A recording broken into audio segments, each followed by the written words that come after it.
Hi, hello. Welcome to the episode of Isaiah's Newsstand. It's your host, Isaiah Edwards. The date is August the 17th, 2024. Hopefully this episode finds you well, in good spirits and high hopes. As for me, I'm doing pretty good. I'd say the vibes are nice and tight on this Saturday. I will say a bit of stress because I talked about in the previous episode about like things breaking, and like I've been having this like eerie notion of like, okay, so I had like two things kind of break on me a little bit. So like, what's gonna be the third thing? What's gonna be the last shoe to drop in this trio of broken things? And I think it kind of happened. Knock on wood. I don't know. We'll see. But overall, I had a really good night. So, I guess we can kind of start with Friday. I hung out with a friend for a little bit. That was cool. Watched some Frasier. That was fun. That's a nice little pastime for me, watching like 90s sitcoms and whatnot. Let's see. I did a late night dinner. So let's get into the food corner because it's actually not pizza. Surprise, surprise. I went to IHOP, and I'll tell you why I went to IHOP. I was debated. In the process of watching Frasier, that's why it's important to mention here, I got an advertisement because, yes, I rock Hulu with the ads because I'm a cheap brokey, okay? Sorry, you caught me. And there was an ad for IHOP, and they were doing unlimited pancakes. So that, like, sat in my mind and, like, rotted in my head for the rest of the night. And I was like, you know what you haven't done in so long, Isaiah? Since you were, like, a kid, since you were young, youthful, full of vim and vigor, you haven't done a late night like diner run. You haven't done a late night, and I should, and that's why I need to be specific here. You haven't done a late night IHOP run because really, like, would you call IHOP a diner? No, not really, but kind of like it's the fusion of IHOP and an Applebee's, right? Like that's kind of or it's a fusion between a diner and an Applebee's, right? I feel like that's what IHOP kind of has become. And they're like the last bastion of 24/7 restaurants, I feel like, in my area. So it was nice to do that, coming in like a bit of a stupor, very tired. I'm like, it's 1:00 in the morning now. Maybe it was even close to 2. I don't remember. But like, I was tired, right? And I was like, yeah, I'm here for these unlimited pancakes. But for some reason, it just sunk like a stone when the guy handed me the menu and I knew I had to lock in. And I was like, I'm not getting unlimited pancakes, am I? Because let me give you a breakdown of how it works if you've never done this before. Unlimited pancakes obviously sounds nice. All the pancakes you can eat. Like, what's the problem? What's the caveat, right? Well, up front, it can be a bit annoying because, like, well, there's a $5 pancake thing, and that's cool and all, but the way it works is they only give you 2 by 2 by 2 by 2, and you literally will get slow walked on pancakes the whole time, right? So that's kind of a bit of an annoyance when it comes to this. You also, yeah, it's $5, but it's only, like I said, those 2 pancakes. So they kind of coax you into saying, oh, well, it can come with a combo if you want, and you can just buy the combo and just keep getting unlimited pancakes. And usually that's a sampler of like ham, sausage, eggs, yada, yada, yada. But essentially that's just shit to fill you up and distract you from what you came here for, which is the pancakes. So I also realize this too, right, is that I'm here in the middle of the night. They're handing me a menu saying this is the night menu, dog. And I'm like, maybe I could be a rude ass and say, hey, I want my unlimited pancakes, actually. Just like, let me get them. Let me get what I want. Please, please, please, please, please. And, or I could just lock in and get my classic default order, because truly what I want is just a full stack of pancakes, which is a 4 pancakes and some bacon. That's what I want. So I came to the conclusion. I said, yeah, just give me some coffee, give me some water, give me a full stack of pancakes, give me some bacon. And I was happy with that. It was good. It came out all in a timely fashion. But here's where the breakage comes in, right? My debit, credit card, whatever the fuck, didn't work. And I'm like, bro, I literally just got this motherfucker like a month or so ago. And I'm like, I don't want to say I'm embarrassed, because at the end of the day, I know I have money in my bank account. Once again, I am a brokey, but it's not zero. It's not negative. So I'm like, okay. And I kind of freak out for a second because this happened before, just with this new card that I just got. But luckily I had cash on me. So, crisis averted. But it's just like, God damn, dude, I'm just not catching a break. Or I'm getting too many breaks. Things need to stop breaking. But yeah, I mean, overall, things are good. Things are fine. We had a good night, so I'll take it. Kind of missing some pizza. Hopefully I make that up this weekend. But I feel like we had pizza twice this week, so it's kind of okay. It's kind of all right. Maybe if I take a week off, the pizza gods won't judge me too harshly. All right. I also have a bit of a thing I missed in what was it? I think Thursday that happened. I was going for my walk, and I told you guys in a previous episode how there was a guy in a minivan that randomly stopped and gave me a really cool compliment, and that made my day, right? So I was walking, and I hear, "Hey, man," and I look over, and sure enough, that guy is actually a neighborhood guy, which makes sense, and he's chilling with his little dog, and like I don't know, we're both still two awkward dudes about this, and like he got up and like started walking to me. I walked to him, and we just shake hands, and I say thanks, I appreciate it. He says, "Yeah, man, it's melting off of you." He's sticking to that line. I love that. I appreciate that. That's vibes. And then I don't get his name. We kind of just do that, and I leave. Hopefully I get to talking to this guy and we have a good Midwestern conversation. You know what I mean? I would like that. I appreciate that. Seems like a solid dude. But yeah, I thought that was a cool little moment that happened to me on my walk the other day that I failed to mention. All right. So yeah, we're all caught up on the me stuff. I'm done blogging. I know we've already went a little long here, but hey, that's okay. And you know what? I'm gonna level with you. It's gonna be another long episode, I think. So just buckle up. Buckle up, Buttercup. So yeah, let's go ahead and do our startup, and then we'll go ahead and get into it. Oh, one more thing. This is a good thing, too. It's good news. I got a new pair of shoes. Yeah, I put my new shoes on, and I don't remember the rest of the song. But I got a new pair of Vans. That's nice. And then also, this is very 30. I got a thing of insoles, and I immediately put them motherfuckers in.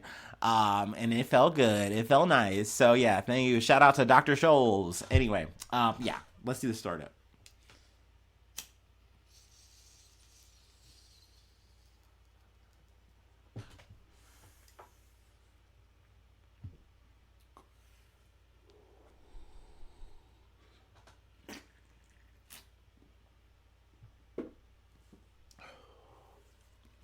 Okay.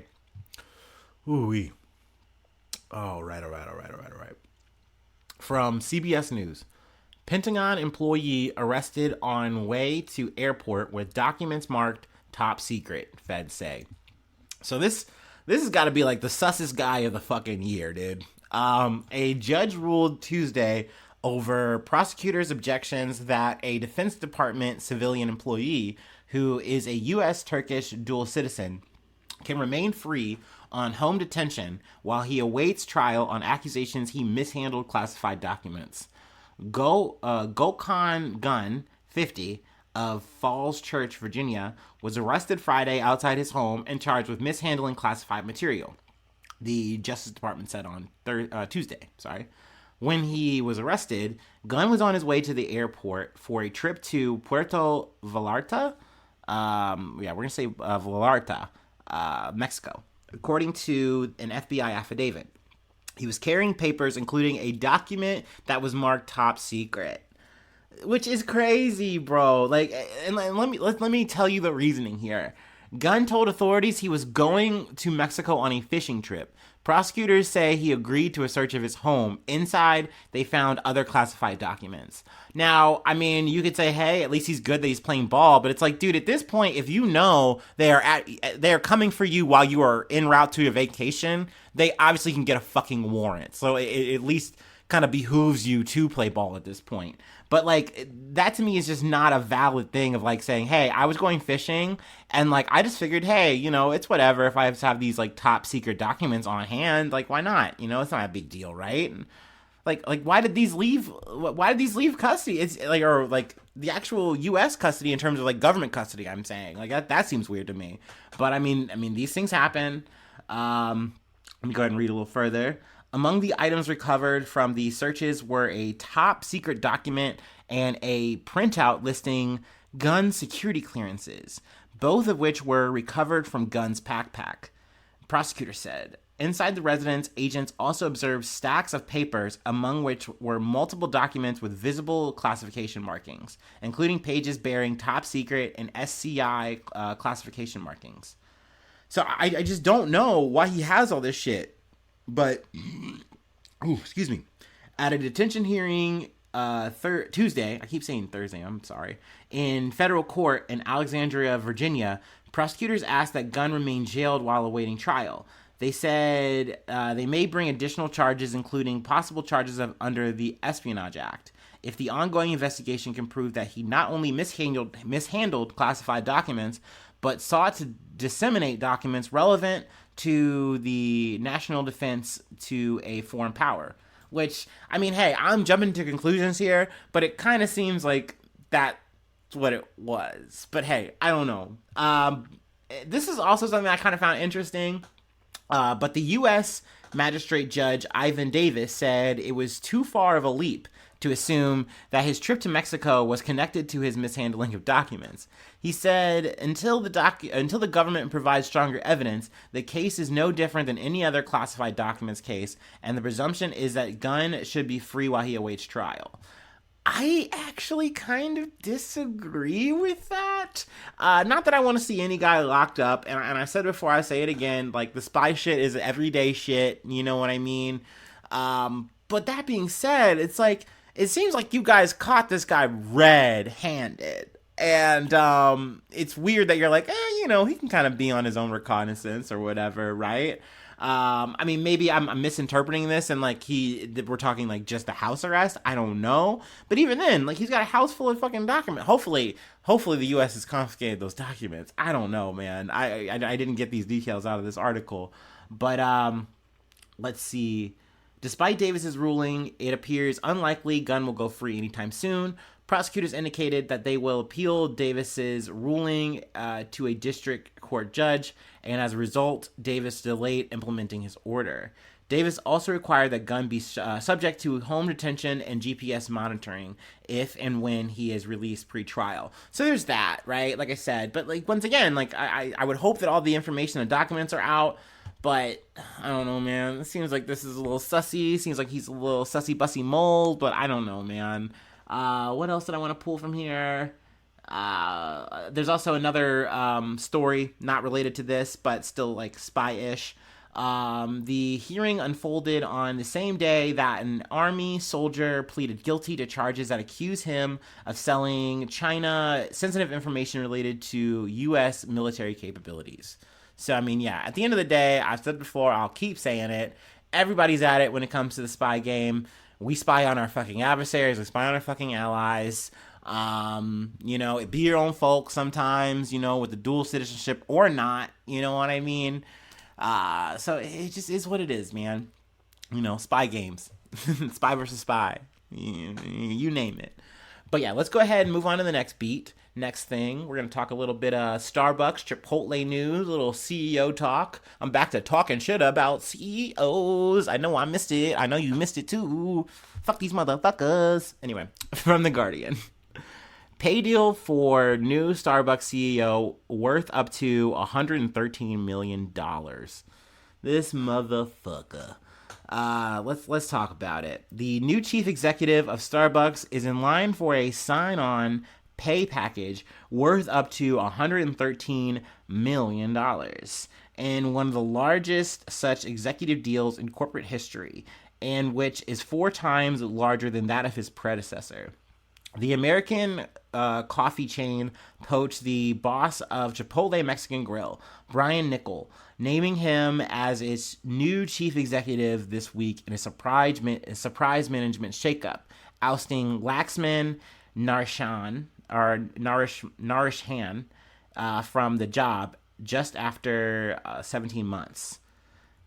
Let's see here. Niccol had been given a large pay deal to switch roles and will be allowed to work remotely from his home in Newport Beach, California. Starbucks has agreed to cover the cost of establishing the small remote office and a dedicated local assistant, and Niccol will be able to use the company airplane to travel to its headquarters in Seattle when required. This to me seems like a really outrageous deal. Like, even for Starbucks to make, and it seems kind of crazy to make because for, I guess, a couple reasons that I kind of just thought off the top of my head. One, because Starbucks has been kind of tanking. They had the whole fucking boycott shit with the Israel-Gaza shit. Motherfuckers have not been fucking with them, and that has definitely kind of showed in the numbers. Also, oh no, I'm spacing on what else is. Oh, the union stuff, the unionization stuff. We've covered a couple of stories like that. That has also affected their stock numbers and things of that nature. People are like, oh no, but even though I keep telling y'all this union shit's inevitable, these motherfuckers are they need it. At the end of the day, it's like motherfuckers are not getting paid enough, and so like that right there is enough for you to be like, hey, I want this job, I want to keep this job, but you have to pay for, like, you have to, you know, make sure I'm getting paid what I'm worth and that you're treating me like a human being. Like, to me, that's just inevitable. But hey, it is what it is. They're going to keep fighting it. That's also been something that's been fucking up their bottom line. So it's crazy to me that they pitch this kind of big number deal to someone. I know they run the number here, but I don't want to get lost on my next point.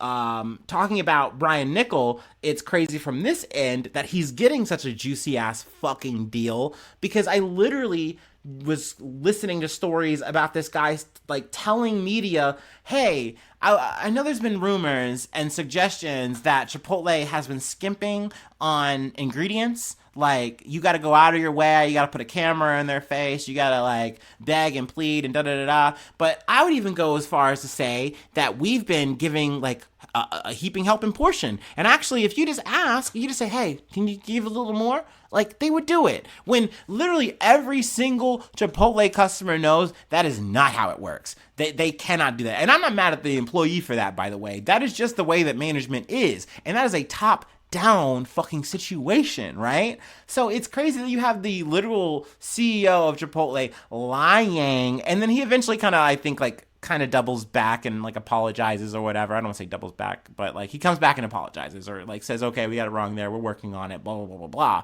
But apparently this whole deal is in the works anyway, and he's like, anyway, fuck a Chipotle, I'm going to Starbucks, and making a hell of a lot of money for doing so. So I mean, I guess, yay, good for you, Brian. Love that for you. Love that you get to work from home and get the fucking, like, I guess private jet or whatever. Let's break down a little bit of his deal. His package includes a $10 million sign-on bonus, a $75 million of extra stock options to make up for his shares that he will have to give up from Chipotle, the burrito chain that he has steered since 2018. Now, I think this is part of the reason here that they picked him, is because he's been in charge or running the show as CEO at Chipotle since 2018. I kind of looked it up just really quick. It seems that Chipotle's doing good on their numbers, so that might be something they're looking to, saying, hey, if we're on the downtick and we're not doing well, we want to have something that's gonna actually crack the whip and do better for us. Also, in terms of that unionization conversation, I have covered some union stories in turnover in terms of like Chipotle, but I would say comparatively it's less. And I wonder if that's something that maybe people at Starbucks HQ are putting into their amalgamation, because I do think that that's a part of the reason why they've been shuffling so many CEOs in such a short time, is because they want to keep trying to make a profit, and they want to stop this kind of talk, because in their minds, if this union shit happens and it just completely flips all over, then they're not going to make any money. They're not going to make enough money that they feel like it's profitable. So they want to keep that shit tamped down, but they also still want to be super morally conscious and friendly to people and doing all this shit. But then also, you know, they want to support Zionism and yada, yada, yada, yada, fucking yada.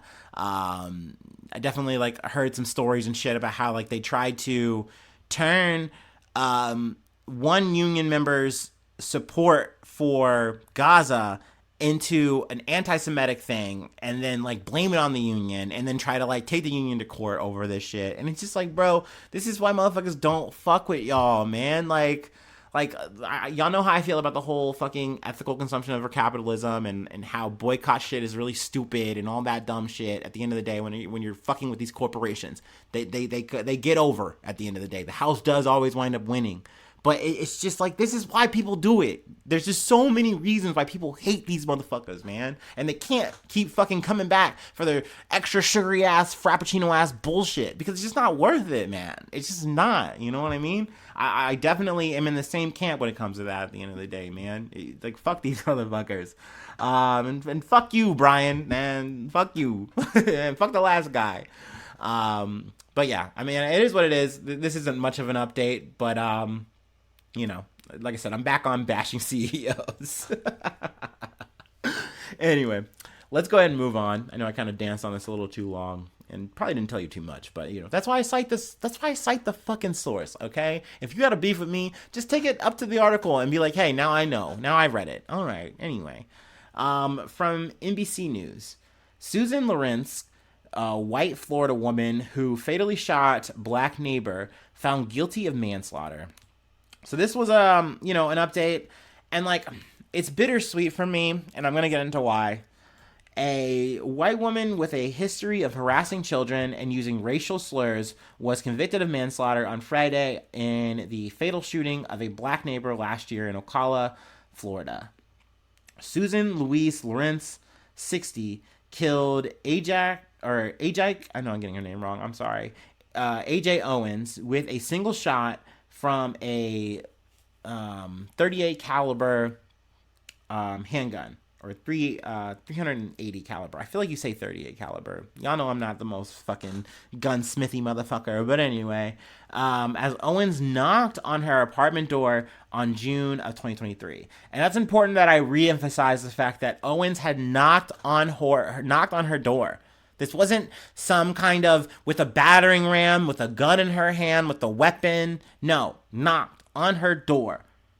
So, the Marion County Sheriff's Office said at the time Lawrence and Owens were in a long-standing feud over Owens' children playing. AKA, Lawrence just wanted to be racist and just be mean to all the local kids in this area and would just yell racist epithets at these people, throw things at them, talk so much fucking shit, make this whole hullabaloo, and now somehow this is like a feud. It's like, no, man, people have to endure you because you're an annoying piece of shit neighbor. Fucking facts. Like, stop making this seem like this is like a Hatfield and McCoy thing and it's us versus them. That's not what this was. This was very one-sided. A motherfucker being a tyrant. But let me continue.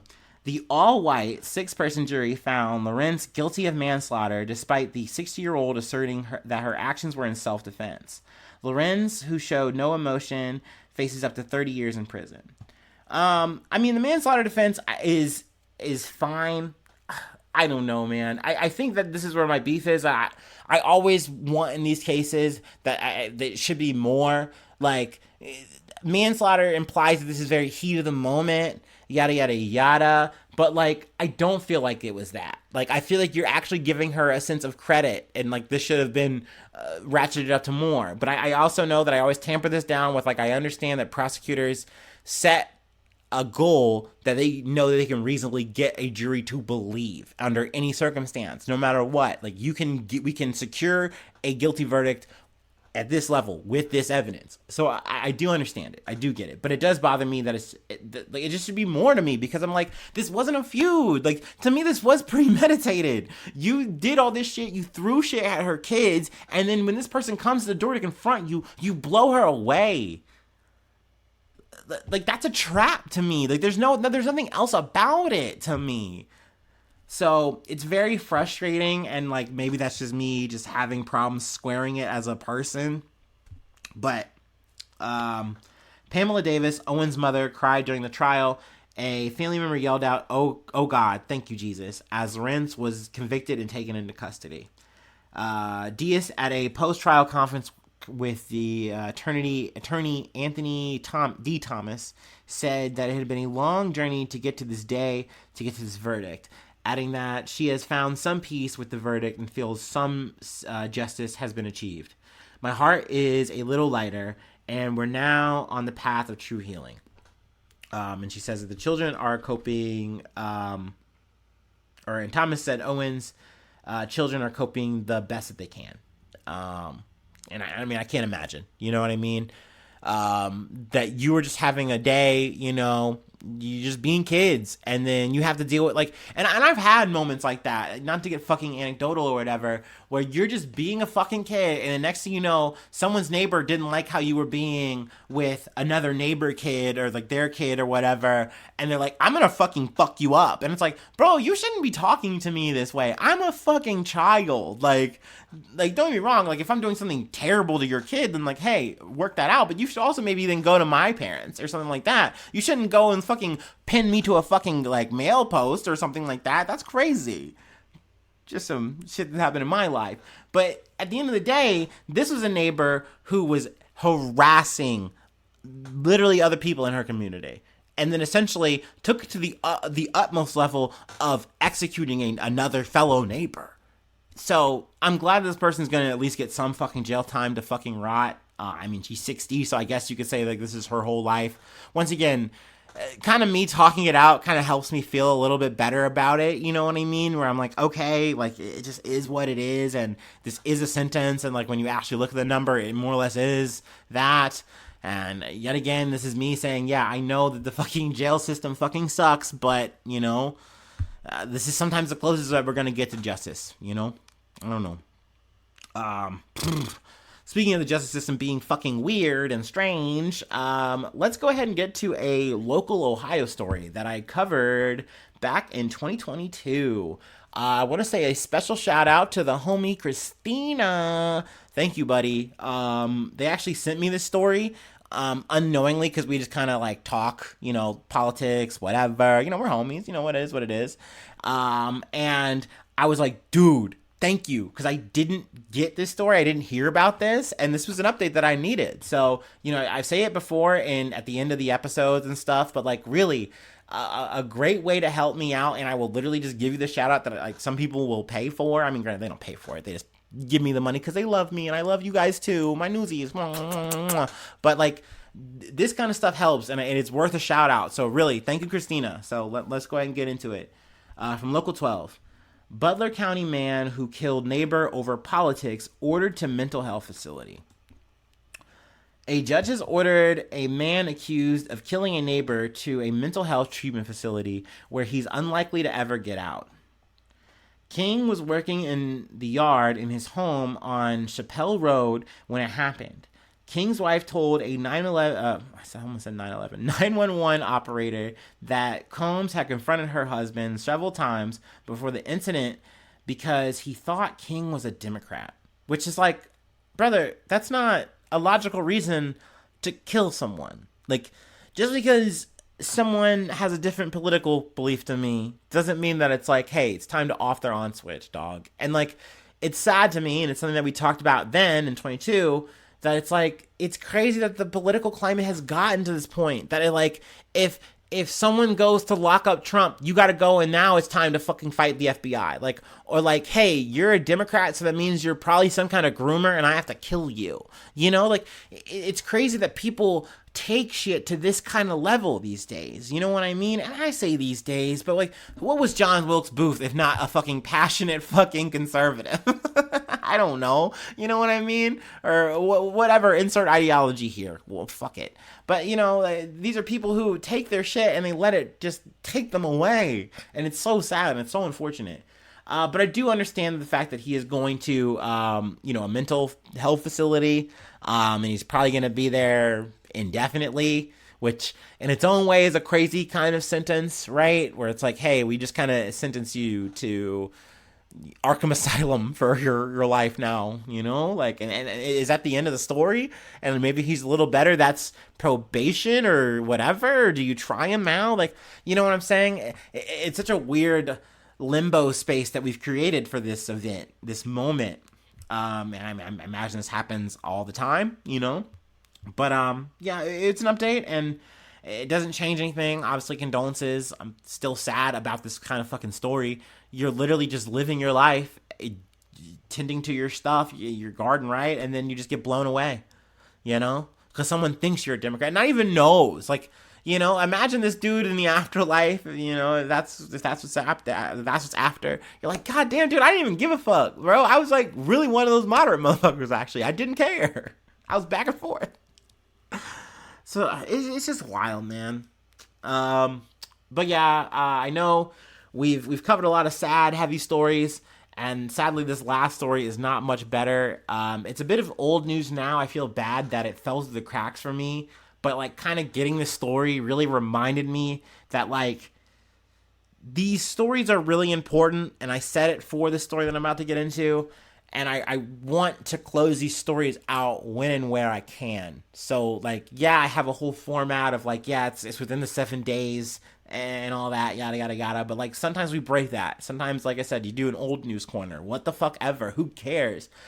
This story felt important to me, so I wanted to kind of see it through. So, here we are. So, let's go ahead and take our last break, and we will talk about the verdict in the Samantha Wall case.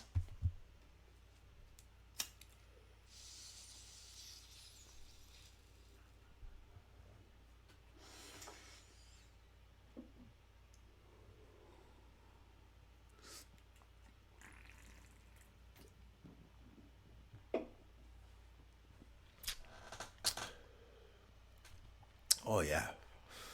Okay. From Detroit Free Press. Jury reaches not guilty verdict on first-degree murder charge in Samantha Wall case. Now, I was surprised to hear this not guilty verdict. I kind of thought this was a lock, but let's go ahead and dig in. In a mixed verdict that may land the defendant back on trial, a Wayne County jury has acquitted Michael Jackson Bolanos of premeditated first-degree murder for the death of Samantha Wall, the beloved synagogue leader and political activist whose fall 2023 stabbing death devastated the Metro Detroit Jewish community. Excuse me. And continues to torment her family. The jury, however, deadlocked on counts of felony murder and home invasion, but convicted the 29-year-old Jackson Bolanos of lying to police over his role in the death of Wall, who the prosecution argued was fatally stabbed in her Detroit home.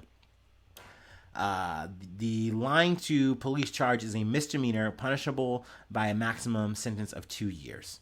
So obviously, if you're saying, hey, we think that Bolanos is guilty, then obviously that's not, that doesn't add up to the crime. But essentially they're saying, no, we can't prove that. We can only prove this misdemeanor charge.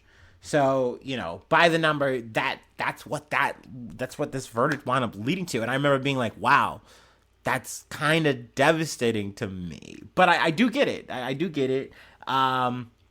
There's a bit more here. I think they should have acquitted him of everything, defense attorney Brian Brown said after the mixed verdicts were read, stressing the evidence supported an acquittal on the charges the jury was deadlocked on. It's somewhat of a small partial victory, but it's not the victory I was anticipating. No, dude, like, you dude was up for a murder charge, so this is literally like a miracle for him. I don't know. I kind of hate the post-op from any kind of defense lawyer. I'm not gonna lie, but it is what it is. Prosecutors have to decide by next week whether they will retry the case against Jackson Bolanos on the 2 deadlock counts. A pretrial hearing is scheduled for July 25th. I'm pretty sure they did not, so I'm pretty sure that came and went. So, I mean, obviously for the family, I'm sure that's a bit empty, but I believe that the defense was able to more or less spin the case to say, like, hey, it's just as possible that the ex-boyfriend of Wall could have done it. And Jackson Bolanos was a thief, and he found Wall's body, and he leaned in to get her pulse, and that's why there was blood on his jacket. So really, he was guilty of the theft, like being in, you know, the wrong place, wrong time, but he didn't kill her. And to me, once again, kind of going back at the top, that just seems so suspicious. It's just like, I cannot believe that. But this is me realizing that this is me as a town villager. I'm not a judge. I'm not a jury. Like, you know what I mean? I wasn't in the courtroom. I wasn't seeing all the evidence. Like, I'm hearing the story, talking about the story to y'all like a fucking oracle or some fucking shit, but I don't know, you know? But it does seem very empty, very hollow to me in terms of what I expected this ending to be. Because once I heard that there was blood on his jacket, it's like, how did that get here, dog? There's no way you're innocent in this. So once again, to go back to the attorneys, like, yeah, like, I think this should have been a complete and total victory. Bullshit, dog. Like, I'm sorry. No, your guy was guilty of something. Something went wrong here. You know what I mean? So, that being said, it's not like I want to throw someone to the fucking jail, prison system. No, the fuck I don't. But also, it seems like this person was doing something illegal, and it seems like they got caught in the moment and did a murder. Maybe. I definitely have to say that now that he has been, he hasn't been found guilty of the shit. You know what I mean? Once again, I remember seeing that shit last month and being like, what? And like, I also remember seeing it and being like, this isn't big news. And to kind of close out here, another reason why I even got on the story was this made big headlines at first. It was very splashy because this was post October 7th, right? So we had all this fucking tension and people thought that this was someone who was getting murdered because they were Jewish. And it was related to like something anti-Semitic. And then we get into it in terms like, no, it's not that. So I go into like, okay, this is true crime mode. This feels like maybe this was someone who was doing like some thieving stuff, some B&E stuff maybe, and they get potentially caught in a moment. Now we're here. Now it's a murder. But apparently, so says the jury, at least they were deadlocked. They didn't come to that conclusion. And it doesn't look like he's being retried. So it kind of seems like that's maybe the end of the story as we know it. But like I said, when I talked about the story, as we were going through it, like Wall's life mattered. She mattered to her community. She mattered to her family. I'm trying not to get emotional here again. These are people, like I can't imagine the vibe of you're leaving a wedding and that's such a magical moment. And then it turns out that was your last moments. Like, that's sad as hell. And I know people live and die every fucking day and better and worse ways. I know. But like, these are the stories that captivate me and I want to get them out and I want to talk about them and say my fucking 2 cents on them. Fuck. Whew. Man, I don't know. Another long one. I'm sorry. It's been a fat week. It's been a chunky week. Thank you for putting up with me. And I have to shill here, patreon.com/Isaiah News. If you'd like to become a newsie, get your shout out the fiscal way, enrich the podcast, enrich my life. I'd appreciate it. Let's see, free ways to hit me up, isaiahnews1@gmail.com. Free ways to contact me as well. Any of the socials. Hit the subscription button on the YouTube. That's for free. That helps out a lot. And then leave a cool comment. Sharing is caring. And hopefully I see you soon for some more good news. I love you. Goodbye. Mwah.